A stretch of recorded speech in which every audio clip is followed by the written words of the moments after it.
Good morning, Chief Justice Mogoeng. It's an awesome privilege to speak in your presence. Members of the board, I hope you have all read your packs and you're all ready for today's discussions. Yes? I thought that I'd start this morning by just reflecting on what Andile spoke about. And when he spoke about dreamers, I thought, well, some of the main thrust of what I'm going to be speaking about really speaks and starts with dreaming. And so I'll start with the people that I knew best, and the people are those that I grew up with. And so I recall one such event growing up when I was, back then it was standard 8, which is now grade 10. So I guess it takes us a few years back. My father called me into his study, and he asked me to sit down quite formally, as he tended to at times, and I would often think, does he think he's talking to a colleague? Does he remember I'm his daughter, you know? And he asked me to take a seat, and he said, well, Phuthi, I'd like to have a very serious discussion with you today. I would like to find out from you what it is that you intend to do once you complete your matric being grade 12. And I looked at him and I said, well, Dad, I've actually given this a lot of thought, which I hadn't. I said, Dad, I've given this a tremendous amount of thought, and what I would like to become is a ballerina. And he looked at me and he said, well, that sounds wonderful. So here's what you're actually going to do. And he went on to essentially give out the CV that I actually have today, which was to tell me exactly the universities that I was going to go to, the exact degrees I was going to study, which were quite different from dance. I was going to do a bachelor's degree in economics, and then I was going to do an MBA. It was a completely different trajectory from what I had intended. But my father was a dreamer.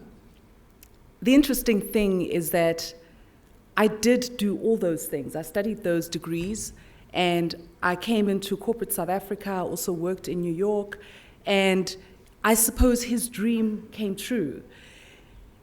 And you know, speaking of dreamers, another lesson of meeting and being with a dreamer was certainly around the time when I was working at a company called Shanduka.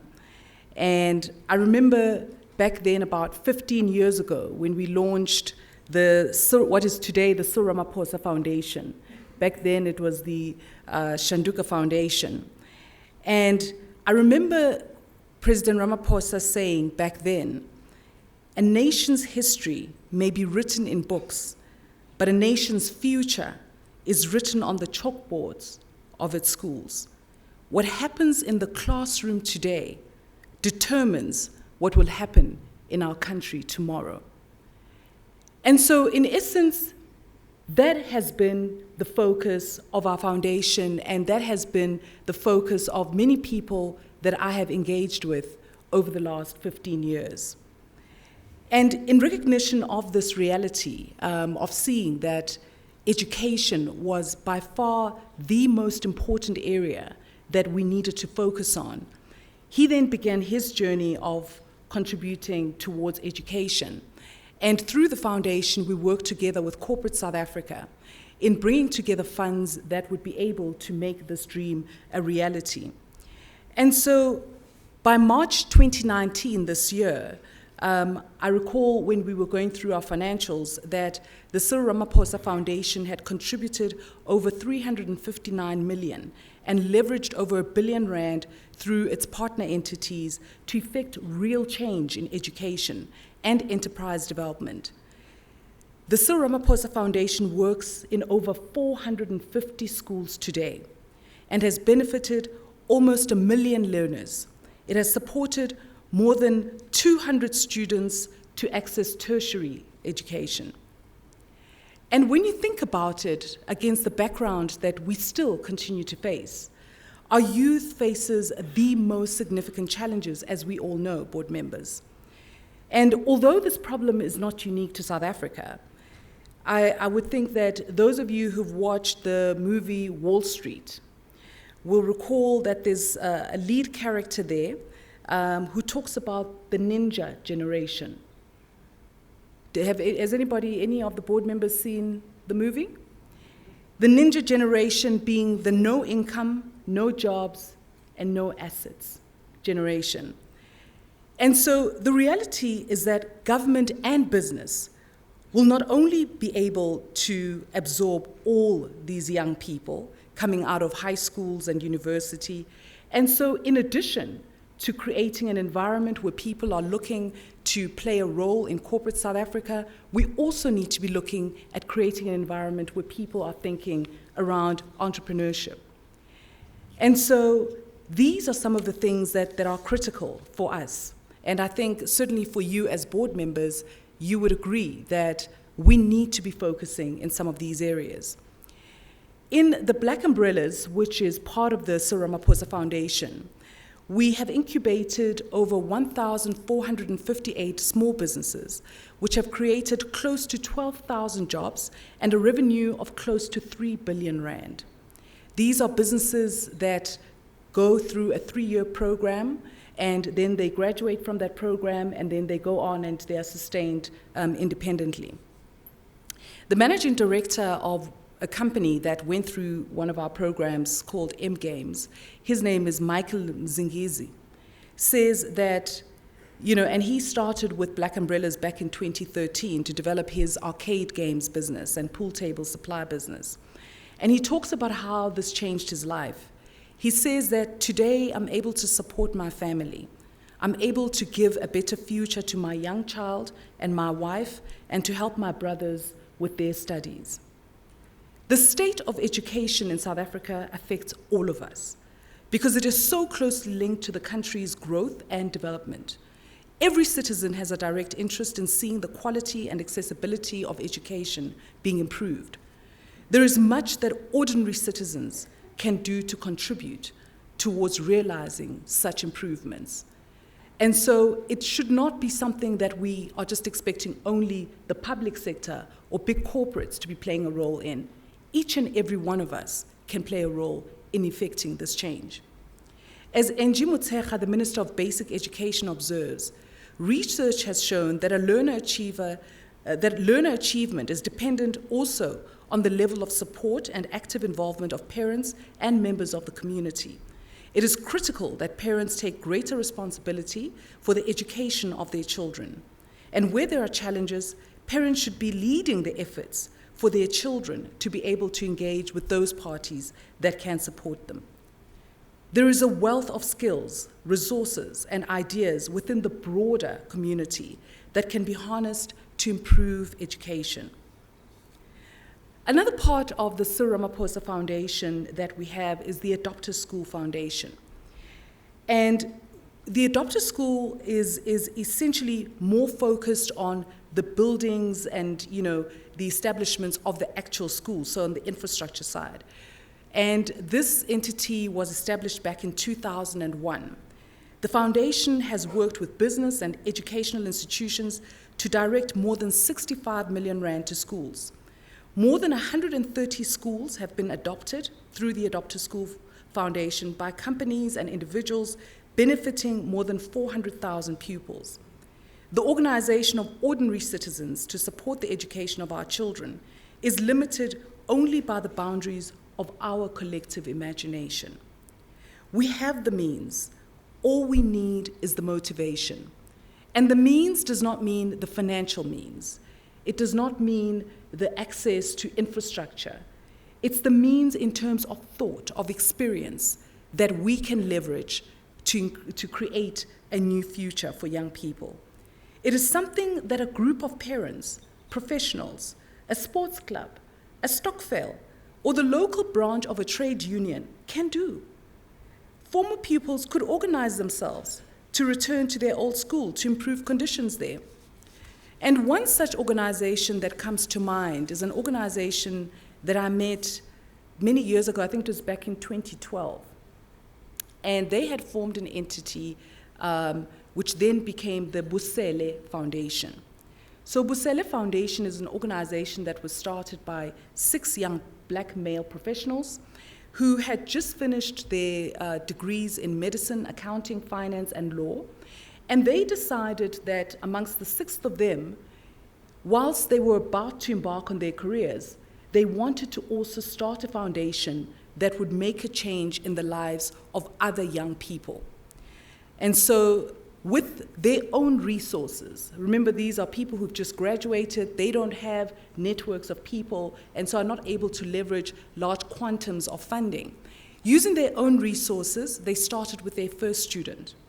And they went back to the school that they had gone to. They had gone to KES, the King Edward VII School in Pretoria. And they went and they consulted with some of the people at their old high school, and they spoke to them about some of the young people that the school was funding. So in addition to having students whom parents would pay for, you also had students who were on, a bursary scheme at the school. And so they then started with their first student. Their first student was from Mujajiskloof in Limpopo.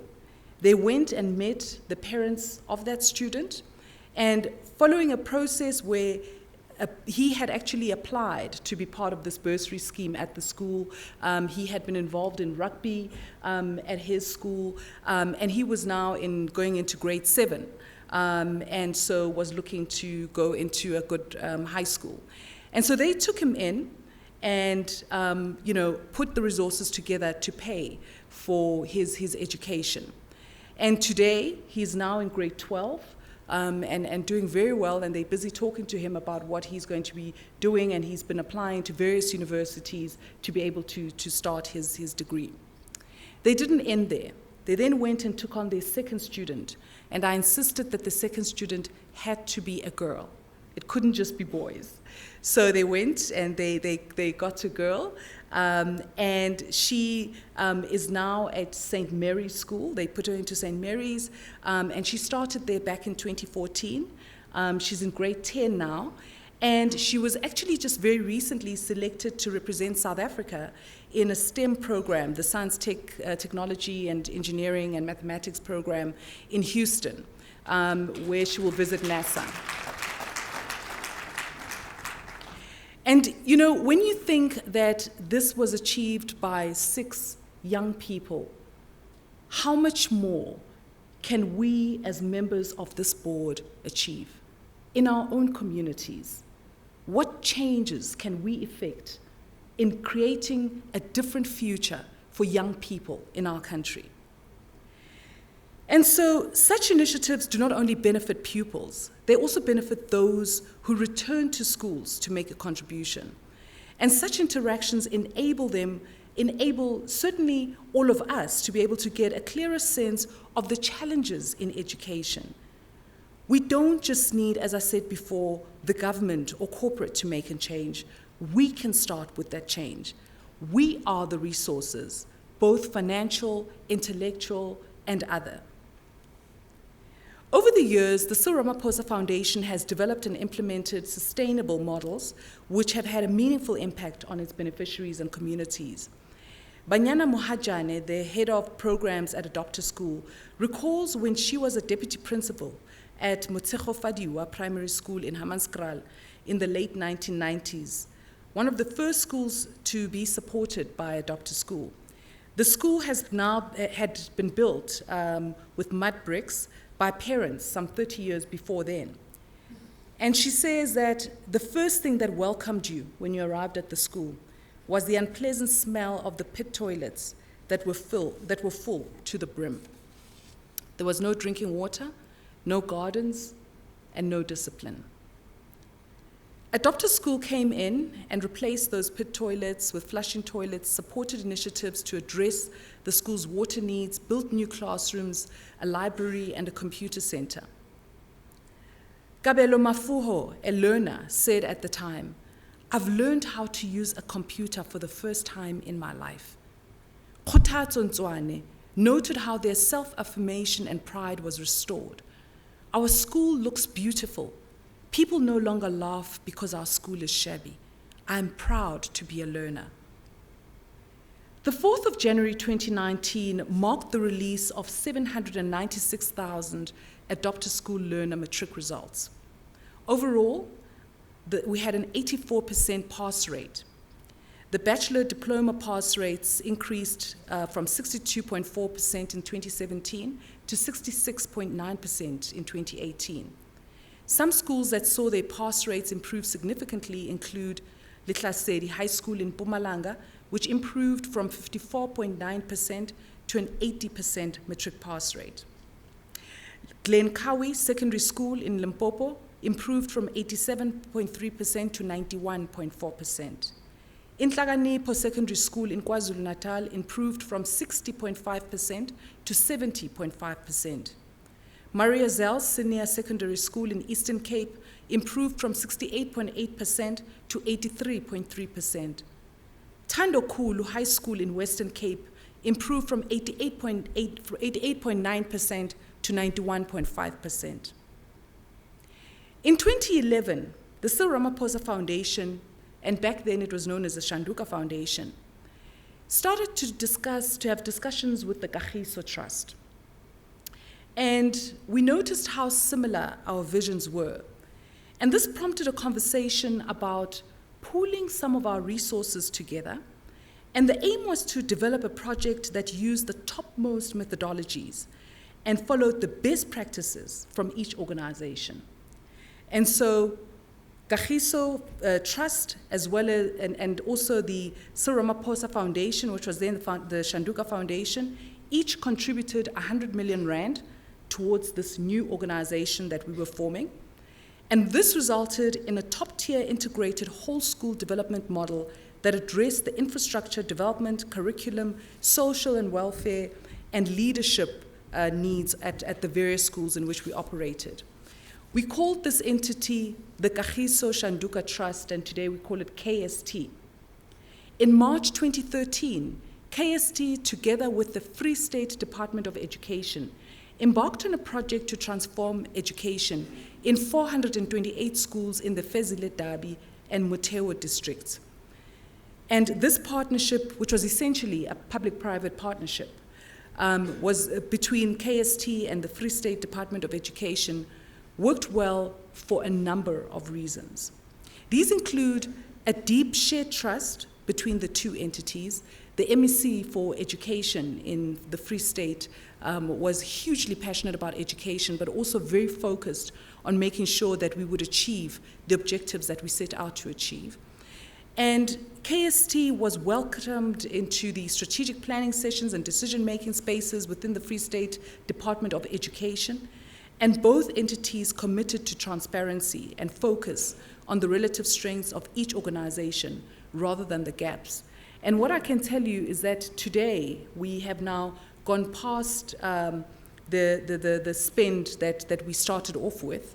So what we did was we had our 200 million, and when we partnered with the Free State Department of Education, we asked them to match our 200 million, and then that 400 million went into all the 428 schools in Fezile Dabi and Motheo districts. So you might wonder what we achieved with that money. We built new facilities in schools. We built 334 new facilities. We built 284 new schools. In the process, 261 SMMEs were supported, 1,575 new jobs were created, and 6,534 educators were supported in terms of development of the curriculum. And what we found was that, you know, many of these young people in schools were also having difficulty in terms of eyesight. And so through this program, we concluded eyesight tests for over 69,000 students, and the number of learners who received spectacles was 2,831. And so we were able to receive significant results. We had the increase of pass rates that was significant, and we continue to track those. But what has essentially happened is that We now, last year, we reached the end of the period we had initially started with. And we've decided to reinvest once again and continue with this process of continuing to help students in the Free State. At Meduaneng Primary School, which in 2014 had been supported by KST with infrastructure, leadership, curriculum education, educator Ntabiseng Selima said, KST brought hope to our community. The school is much safer now and overcrowding is reduced. Our whole community will benefit, just as our school is benefiting. There is a compelling argument for all citizens to become involved in education on a sustainable basis. If change towards a better tomorrow will not start with you, who then? Thank you, board members.